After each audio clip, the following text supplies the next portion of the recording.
Dalam nama Bapa dan Putra dan Roh Kudus. Amin. Bapak, Ibu, Saudara-saudari terkasih, salam jumpa kembali dalam Renungan Inspiratif Minggu Biasa ke-33 berdasarkan Injil Markus bab 13 ayat 24 sampai 32. Perihal tentang akhir zaman. Bapak, Ibu, Saudara-saudari terkasih, di sebuah dusun kecil pernah beredar sebuah cerita bahwa akhir zaman akan segera tiba. Menurut cerita itu, peristiwa akhir zaman itu akan didahului oleh kegelapan yang berlangsung selama 3 hari. Orang-orang yang ingin diselamatkan harus membeli plastik hitam guna menutup jendela-jendela rumah. Mereka juga harus menyiapkan lilin dan korek api yang harus diberkati oleh imam.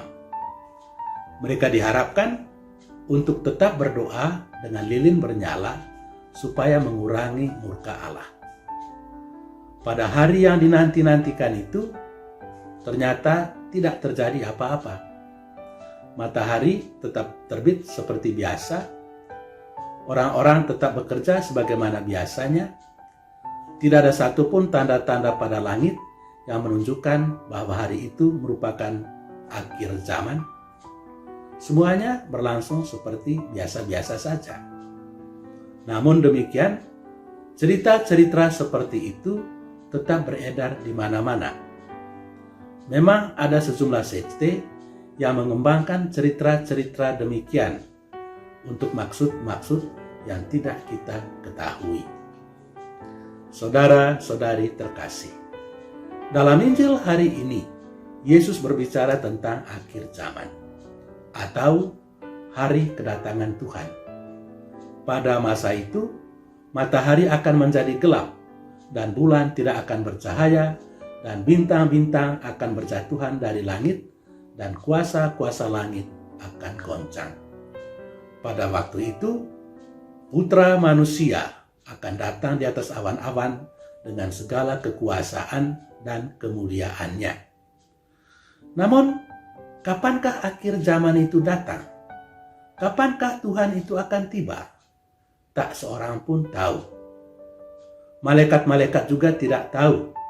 Bahkan Putra Manusia juga tidak. Hanya Bapa di surga yang mengetahui hal itu. Karena itu Yesus memperingatkan para pendengarnya di dalam Injil hari ini untuk berjaga-jaga. Sementara untuk memahami tanda-tanda zaman yang mendahului akhir zaman itu, kita hendaknya menggunakan akal sehat.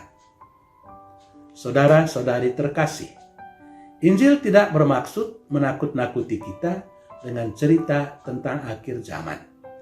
Injil adalah kabar gembira. Karena itu, apa yang dikatakannya mengenai akhir zaman mesti dipahami juga dalam konteks sebagai kabar gembira. Aspek gembira dari peristiwa akhir zaman itu adalah bahwa Yesus akan datang kembali. Para penulis kitab suci menggunakan kata Yunani parousia untuk menunjukkan kehadiran raja atau pemimpin yang berkuasa di antara pengikut-pengikutnya. Hari itu akan disebut hari Tuhan. Yesus sama sekali tidak bermaksud menakut-nakuti para pengikutnya. Kita mesti bergembira ketika Yesus datang kembali pada akhir zaman, karena pada waktu itu Dia akan mengantar kita kembali ke rumah Bapa. Sebagai orang-orang Kristen yang masih hidup, kita adalah peziarah-peziarah yang berarah menuju rumah Bapa. Hidup itu sendiri adalah satu ziarah. Kita berziarah melalui kehidupan ini menuju rumah Bapa di surga. Surga adalah tujuan kita terakhir. Yesus Kristus adalah jaminan keselamatan kita.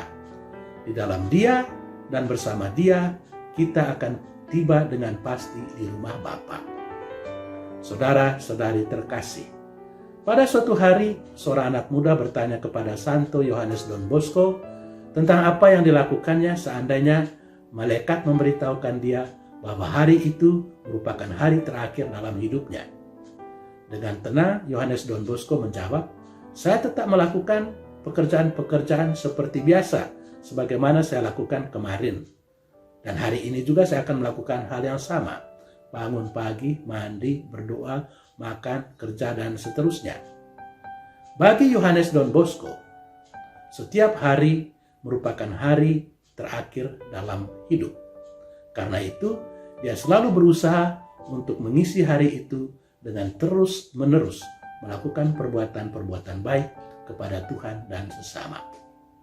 Saudara-saudari terkasih, marilah kita selalu berusaha untuk mengisi hari-hari kehidupan kita dengan melakukan perbuatan-perbuatan baik, agar ketika Tuhan datang kembali, Dia mendapati kita sedang melakukan perbuatan-perbuatan kasih.